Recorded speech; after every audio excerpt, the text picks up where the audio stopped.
Davos की बर्फीली वादियों में इस बार तापमान कम था, लेकिन भारत का तेवर बेहद गर्म। एक अनटोल्ड स्टोरी है जो बिगेस्ट जियोपॉलिटिकल गैम्बल चलने वाला है सेंचुरी का। जिन देशों ने हमारे ऊपर राज किया आज हमारे से भीख मांग रहे हैं कि मोदी जी सानू बचा लो। बहुत बड़ी बड़ी आर्मी डेवलपमेंट्स हो रही हैं।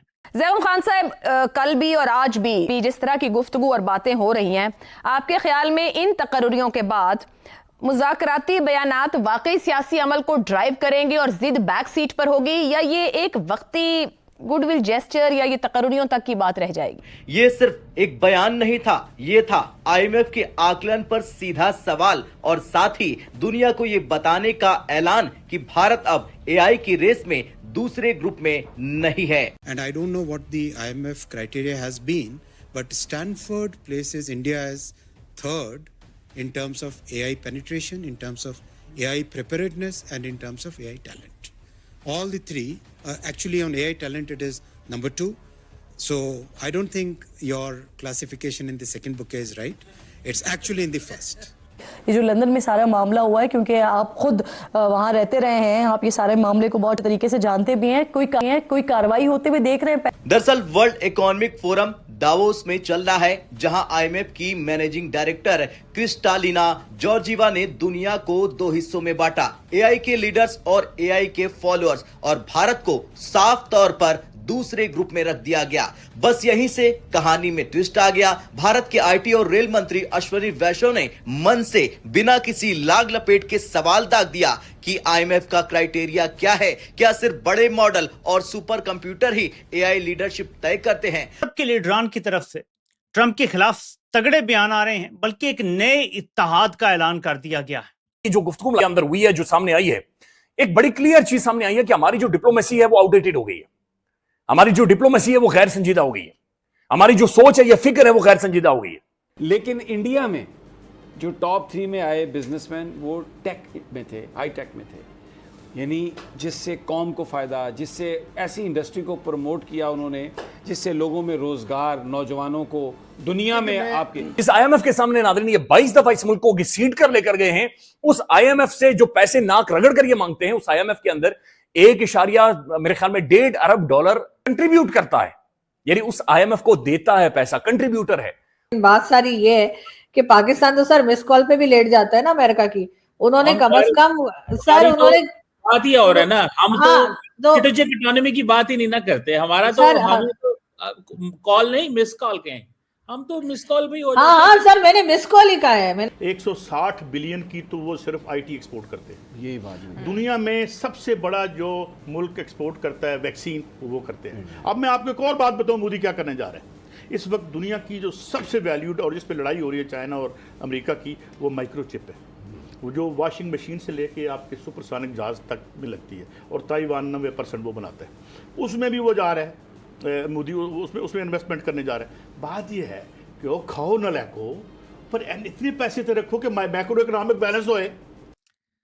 वहीं पे जहां यूएई के भारत के साथ दिफाई मुआहदे की बातें हो रही हैं, स्ट्रेटेजिक मुआहदे की बातें हो रही हैं, ये भी कहा जा रहा है कि इस मुआहदे में लेटर ऑन इसराइल भी हिस्सेदार बन सकता है। ये बड़ी खतरनाक डेवलपमेंट है पाकिस्तान के लिए, इस पर भी जिक्र करते हैं। लेकिन अमेरिका और चीन जहां बड़े बड़े foundation models, trillion parameters, super computing race पर फोकस कर रहे हैं, भारत वहां पूछ रहा है कि एआई और आरओआई कहां से आएगा। अश्विनी वैष्णव का जवाब साफ था, आरओआई बहुत बड़े मॉडल बनाने में नहीं आता है, 95% काम 20 या 50 बिलियन पैरामीटर वाले मॉडल से हो सकता है। भारत का फोकस है एंटरप्राइज की असली समस्या समझाना, उनके बिजनेस प्रोसेस में एआई लगाना और सीधे प्रोडक्टिविटी बढ़ाना। यही वजह है कि भारत दुनिया का सबसे बड़ा एआई सर्विस प्रोवाइडर बनने की ओर है। अब आते हैं उस लाइन पर जिसने दावोस में हलचल मचा दी। स्टैनफोर्ड यूनिवर्सिटी की एआई इंडेक्स रिपोर्ट कहती है कि एआई पेनिट्रेशन में भारत टॉप 3 में है, एआई रेडिएशन में भारत टॉप 3 में है और एआई टैलेंट में भारत नंबर 2 पर है। तो सवाल उठता है, अगर टैलेंट में भारत दूसरे नंबर पर है, अगर एआई का इस्तेमाल ग्राउंड लेवल पर भारत सबसे तेज कर रहा है, तो आईएमएफ भारत को दूसरे ग्रुप में क्यों डाल रहा है? यही वो सवाल है जो भारत ने दावोस में ठोक कर पूछा। खैर, कुल मिलाकर भारत इसलिए भड़का क्योंकि उसे अंडर एस्टिमेट कर दिया गया, पुराने पैमाने से आंका गया और एआई को सिर्फ पावर गेम की तरह देखा गया। भारत का मैसेज साफ था, एआई का भविष्य वही देश तय करेंगे जो उसे सबसे ज्यादा लोगों तक पहुंचाएगा, और उस रेस में भारत पीछे नहीं सबसे आगे खड़ा है। कल कुछ गुफ्तगू की थी, कुछ वो आज भी खबरों के अंदर चल रही है, वो ये कि जी भारत के साथ तिजारत करना बड़ा इंपॉर्टेंट है। कारोबारी तबका चाहता है कि भारत के साथ नॉर्मलाइजेशन हो इकोनॉमिक मैटर्स के ऊपर। दुनिया का उसूल भी ये है कि रीजन्स डेवलप करते हैं, अकेले मुल्क डेवलप नहीं करते। खर्चा पॉलिसी, अगर हम 400 अरब डॉलर की जीडीपी है, हमारी आजाद खर्चा पॉलिसी नहीं है, वहाँ 4 ट्रिलियन डॉलर की जी इकोनॉमी है, उधर भी आजाद खर्चा पॉलिसी नहीं है, मतलब पर क्या सर देखें पहले चाबहार पोर्ट की मैं बात करती हूँ।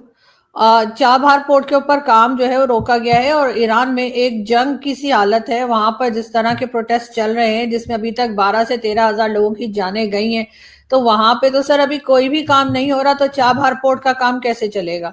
बाकी सैंक्शंस की जो बात की गई है, तो वो तो अब अमेरिका जाहिर धमकी दे रहा है, और उसके ऊपर तो भारत हो या बाकी जो कंट्रीज हैं जिसमें अफगानिस्तान भी शामिल है, वो तो बाद में देखेंगे कि उन्हें उस पर कैसे काम करना है या किस तरह से निकलना है। वो तो सर हमारी भी जो है गैस पाइपलाइन जो है उसके ऊपर काम रुक गया, जब कहा गया कि जी पाकिस्तान नहीं कर सकता, सैंक्शंस लग जाएंगी, तो पाकिस्तान ने रोक दिया काम।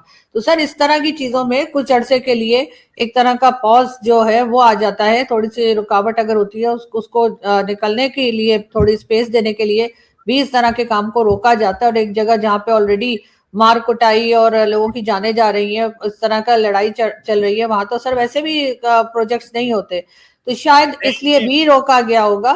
जी थोड़ा मैं बताता ये नमस्कार दोस्तों, जय हिंद। दोस्तों, भारत ने तब आईएमएफ को झाड़ दिया जब आईएमएफ ने कहा कि एआई को इंडिया बनाता नहीं, एआई को इंडिया यूज करने वाले कैटेगरी में है।